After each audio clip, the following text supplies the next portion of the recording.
Hello friends, welcome back in our channel Agri Mantra changing the way of thinking. आज हम बात करेंगे कृषि विभाग में आई हुई वैकेंसीज़ के बारे में। तो ये नोटिफिकेशन काफ़ी इंपॉर्टेंट रहने वाला है, इसीलिए वीडियो को एंड तक ज़रूर देखें। इस वीडियो में सारी इन्फॉर्मेशन आपको मिलेगी, कितने पद हैं, क्वालिफिकेशन क्या है, सैलरी क्या रहेगी, एग्ज़ाम पैटर्न क्या रहने वाला है, लास्ट डेट क्या रहेगी इस फॉर्म को फिल करने की, सारी इन्फॉर्मेशन आपको इस वीडियो में मिलने वाली है। तो शुरुआत करते हैं आज का मोस्ट इंपॉर्टेंट सेशन। तो बात कर लें यहाँ पे राजस्थान लोक सेवा आयोग अजमेर की तरफ से ये नोटिफिकेशन निकला हुआ है, जो कि आरएएस और आरटीएस के लिए है। जहाँ पर मैं बात करूँ तो टोटल यहाँ पे 905 वैकेंसी निकली हैं, जिसमें राज्य सेवाएं की 424 वैकेंसी और अधीनस्थ सेवाएं में 481 मतलब 481 वैकेंसी यहाँ पे ऑनलाइन एप्लीकेशन इसके लिए मांगे गए हैं। डिटेल में यहाँ पर बात कर लेते हैं तो हमारा फोकस रहेगा एग्रीकल्चर वैकेंसीज़ पे। तो यहाँ पर आपकी जो अधीनस्थ सेवाएं हैं, जिसमें 481 पद हैं, उसमें एग्रीकल्चर विभाग में जैसे राजस्थान अधीनस्थ सेवा राज्य कृषि विपणन विभाग अनुभाग कनिष्ठ विपणन अधिकारी की यहाँ पे वैकेंसी निकली हुई है, जो टोटल आपकी 22 वैकेंसी हैं। लेवल 11 का यहाँ पर आपको पेमेंट मिलेगा और ये आपकी रेगुलर परमानेंट पोस्ट है और ये लोक सेवा आयोग की वैकेंसी है। तो बहुत अच्छे आपके लिए यहाँ पर चांसेस हैं, इस फॉर्म को फिल करके एक अच्छी नौकरी आप पा सकते हैं। आगे डिटेल में अगर हम बात करेंगे तो आपको बता दें कि ये जो आपका राजस्थान अधीनस्थ सेवा राज्य कृषि विपणन विभाग अनुभाग है, जो कनिष्ठ विपणन अधिकारी की जो वैकेंसी निकली है, टोटल यहाँ पे 22 वैकेंसी आई हुई हैं। जिसमें से अगर मैं बात करूँ तो यूआर कैटेगरी में टोटल 4 वैकेंसी हैं, जिसमें आपकी यूआर में 3 जनरल के लिए हैं और एक विडो वुमेन के लिए हैं, ये आपको याद रखना है। एससी कैटेगरी में टोटल यहाँ पे 3 वैकेंसी हैं और यहाँ पे एसटी कैटेगरी में 2 वैकेंसी हैं। ओबीसी की अगर हम बात करेंगे टोटल 4 वैकेंसी हैं। एमबीसी की बात करेंगे 1 वैकेंसी है। ईडब्ल्यूएस में यहाँ पे 2 वैकेंसी निकली हुई हैं। और अगर हम आगे बात करें तो इसमें आपकी एक तो आपकी वैकेंसी है एलडीसीपी के लिए और एक वैकेंसी आपकी है यहाँ पे आपकी LDMISID के लिए और यहाँ पे 3 वैकेंसी हैं DC के लिए। तो इस तरीके से टोटल यहाँ पे 22 वैकेंसी निकली हुई हैं, जो कि आपकी हैं राजस्थान अधीनस्थ सेवा राज्य कृषि विपणन विभाग अनुभाग कनिष्ठ विपणन अधिकारी की ये वैकेंसी निकली हैं। तो ये बहुत अच्छा आपके लिए मौका है इस फॉर्म को फिल करने का। सारी डिटेल आपको भी मैं यहाँ पे देने वाला हूँ। आगे अगर हम बात करेंगे तो जो ज़रूरी चीज़ें हैं वो हम जान लेते हैं इस फॉर्म के रिगार्डिंग।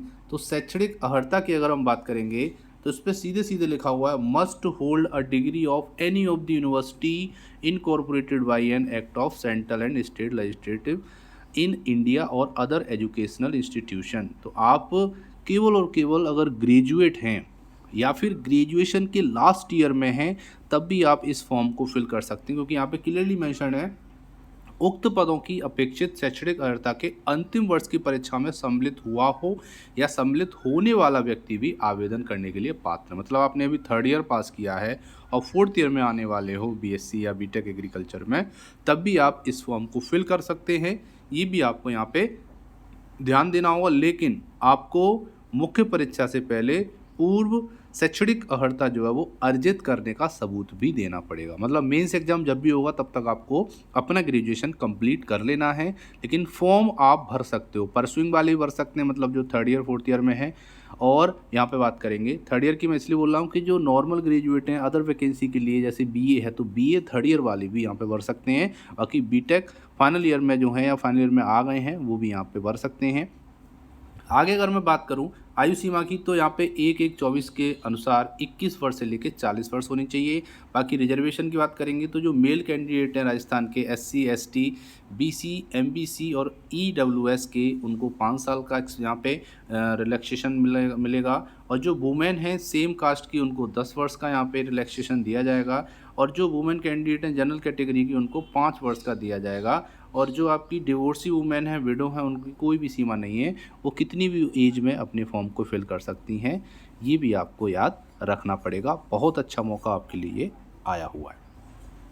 आगे अगर हम बात करेंगे चयन प्रक्रिया की तो यहाँ पर आपको बता दूं कि पहले आपकी एग्ज़ाम होगा यहाँ पे जिसमें एक क्वालिफ़िकेशन एग्ज़ाम होगा जो कि आपका प्री एग्ज़ाम है, जिसमें जीके और जीएस आएगी 200 मार्क्स की। वो केवल क्वालिफ़ाइंग नेचर का होगा, उसके बाद आपका मेंस होगा और उसके बाद आपका इंटरव्यू होगा, ये भी आपको याद रखना है। परीक्षा का जो स्थान है वो अभी डिसाइड नहीं किया गया, लेकिन बहुत जल्दी आपको बता दिया जाएगा। और जो परीक्षा की जो उम्मीद है वो सितंबर और अक्टूबर 2023 में होने की पूरी उम्मीद है। मतलब कि सितंबर अक्टूबर में एग्ज़ाम भी हो जाएगा, तो आपको अभी से तैयारी में लगना पड़ेगा। और अगर कार्य योजना की बात करें तो ये आपका प्रारंभिक परीक्षा वस्तुनिष्ठ रूप में होगी, जो कि ऑनलाइन या ऑफलाइन ली जाएगी। और आपको बता दूं कि जो प्रारंभिक परीक्षा है उसके सभी जो प्रश्न होंगे वो वस्तुनिष्ठ प्रकार के होंगे, ये भी आपको याद रखना है। और जो मुख्य परीक्षा है वो आपकी वर्णनात्मक रूप में ली जाएगी और सारी चीज़ें आपको वेबसाइट पे मिलने वाली हैं इस वैकेंसी के रिगार्डिंग, ठीक है, ये भी आपको याद रखना है। आवेदन की जो अवधि है वो 1 जुलाई से लेकर 31 जुलाई रात्रि 12 बजे तक है। तो 1 जुलाई से फॉर्म फिलिंग स्टार्ट हो जाएगा। एप्लीकेशन की लिंक हम आपको डिस्क्रिप्शन बॉक्स में दे देंगे, तो 1 तारीख से आप इस फॉर्म को फिल कर पाएंगे, जो कि 31 जुलाई तक चलेगा। आगे बात करेंगे, आपको रजिस्ट्रेशन का प्रोसेस तो पता होगा, उसमें बहुत ज़्यादा कुछ है नहीं। रजिस्ट्रेशन की लिंक आपको यहाँ पर मिल जाएगी। आगे बात करेंगे तो जो पंजीकरण शुल्क है वो सामान्य और पिछड़ा वर्ग, क्रीमी लेयर, अति पिछड़ा वर्ग के लिए 600 रुपये है। और जो आपके आरक्षित वर्ग हैं, अनुसूचित, SC ST, नॉन क्रीमी, अति पिछड़ा वर्ग, नॉन क्रीमी, EWS के अभ्यर्थी जो उनके लिए 400 रुपये है। और यहाँ पे दिव्यांगजन के लिए 400 रुपये है। ये भी आपको ध्यान रखना है कि इतनी फ़ीस आपसे यहाँ पे ली जाएगी। आगे बात करेंगे तो जैसा कि मैंने आपको बताया, स्कीम ऑफ एग्जामिनेशन में आपका प्री एग्ज़ाम होगा, उसके बाद मेंस एग्ज़ाम होगा। प्री में आपका जीके और जीएस आएगी, 200 नंबर की, 3 घंटे का आपको समय मिलेगा। ये केवल और केवल क्वालिफाई नेचर की रहेगी, केवल आपको ये क्वालिफाई करनी है, इसके जो मार्क्स हैं वो यहाँ पर नहीं जुड़ेंगे, समझ रहे हो। और मेंस एग्ज़ाम की बात करेंगे तो इसमें आपके टोटल 4 पेपर होने हैं, जिसमें पेपर 1, पेपर 2, पेपर 3, जिसमें आपके जीएस के पेपर आएंगे 200 नंबर के तीनों पेपर होंगे। और पेपर 4 में आपका लैंग्वेज टाइप होगा, मतलब या तो जनरल हिंदी और जनरल इंग्लिश के यहाँ पे क्वेश्चन आपको देखने को मिलेंगे, जो कि 200 मार्क्स के होंगे। तो टोटल यहाँ पे हो गए 800 नंबर के, ठीक है। 800 का ये हो गया, 200 का आपका प्री हो गया, जो कि क्वालिफाई नेचर का, ये जुड़ेगा नहीं। तो 800 आपके जो मेंस के मार्क्स हैं वो जुड़ेंगे, जिसमें GS1, GS2 और GS3 के अलग अलग पेपर आएंगे 200 नंबर के। और एक आपका लैंग्वेज पेपर होगा 200 नंबर का। उसके बाद आपका होगा इंटरव्यू। तो आपको बता दूं कि मेंस एग्ज़ाम के लिए 15 गुना स्टूडेंट बुलाए जाएंगे, ठीक है। जो प्री एग्ज़ाम क्वालिफाई करेंगे उनमें 15 गुना मेंस एग्ज़ाम के लिए क्वालिफाई कराया जाएगा, ये भी आपको याद रखना है। अब बात करेंगे, आपका जो इंटरव्यू होगा वो 100 मार्क्स का होगा, ठीक है। और आपके 800 नंबर का हो गया आपका मेंस एग्ज़ाम। तो इस तरीके से आपसे यहाँ पे ये जो पैटर्न है वो यहाँ पे प्रोवाइड किया गया है, तो ये भी आपको याद रखना है। काफ़ी इम्पोर्टेंट रहने वाला है, क्योंकि यहाँ से जो आपकी जो रणनीति है वो तैयार होगी और आप अच्छे से इस एग्ज़ाम को क्वालिफाई कर सकते हैं। तो ये था आज का important notification regarding RPSC jobs for agriculture department, जिसमें आपकी राज्य कृषि विपणन विभाग अनुभाग के कनिष्ठ विपणन अधिकारी की वैकेंसी आई हुई है। अगर कोई डाउट है तो आप हमको कमेंट कर सकते हैं, हम कोशिश करेंगे आपकी सभी प्रॉब्लम का सॉर्ट आउट करने की। बाकी अगर वीडियो अच्छी लगी हो, पसंद आई, तो ज़्यादा से ज़्यादा इस वीडियो को शेयर करो, ताकि सभी फ्रेंड्स को इस वैकेंसी के बारे में पता चल सके और वो टाइम से अपने फॉर्म को फिल कर पाएँ। सो मिलते हैं एक और इम्पोर्टेंट वीडियो में, तब तक के लिए जय हिंद, जय भारत, धन्यवाद।